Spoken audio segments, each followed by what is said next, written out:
Hello everyone, this is Sean Thomas, and we are taking a look at ARK Survival Evolved's upcoming dinosaur releases, the Kaprosuchus. This dossier states that a smaller relative of the Sarco, the Kaprosuchus, is water-based carnivore, primarily found lurking among the island swamps. A naturally fast runner that is even faster in the water, it is a solitary hunter that picks off small to medium creatures, especially those isolated from their pack.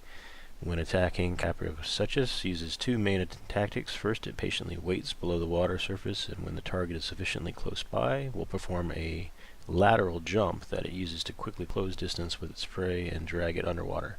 That is going to scare the bejesus out of me. If you're walking near the water and one of these things jumps out at you like that, and if it has a sound effect along with it, that ought to give some people for some heart attacks here. Secondly, its attacks target the prey's vital areas, specifically to drain its stamina. These two techniques effectively prevent most creatures from escaping Kaprosuchus once an assault has begun.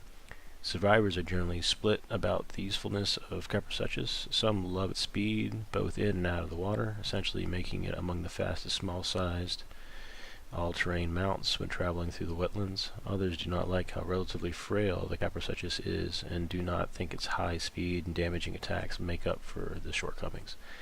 Alright, so I tend to find dinosaurs quite useful if they're fast on land and water as defending dinos, because if you have them outside your base, I like to tame up a bunch and let them roam the ARK. And if you get them quite a bit of health, they can just run around and packs, especially. You can have one following another, and up to 10, 20, 30 of these little guys running around together in a pack. They can bring down pretty much anything. And if you have people wandering around on your island, they're not supposed to be there. They're going to meet one of these guys, and they're not going to be able to get away unless they have a flying mount. So the Kaprosuchus sounds like it's a small, medium size. It'll likely be able to be picked up with an Argent, not likely a Pteranodon. It sounds like there won't be a whole lot of use for you actually mounting and riding these things around unless you just enjoy it. They're probably a bit more maneuverable than the Sarco. It looks like they can turn a little bit better. I know the Sarco can be kind of difficult to turn around, but very, very fast in the water. The attacks that they say drain the stamina.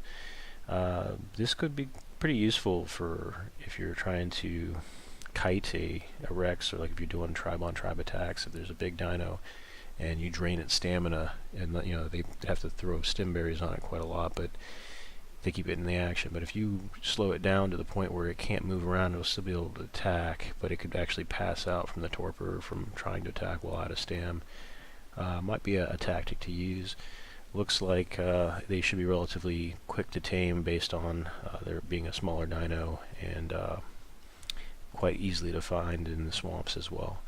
That jumping out and attacking you out of the water, that's pretty crazy. You could set a bunch of them on the water on aggressive. They probably won't end up staying in the water area, but as they wander around, that would scare the crap out of me, them jumping out. Well, I hope this has been helpful to you. I look forward to this smaller Sarco, the Kaprosuchus, and hope you enjoyed the dossier. If you have, please mash the like button. Please subscribe. It's free to do so. Helps me out, and you'll be notified about additional content that's released. Thanks for watching, and I'll catch you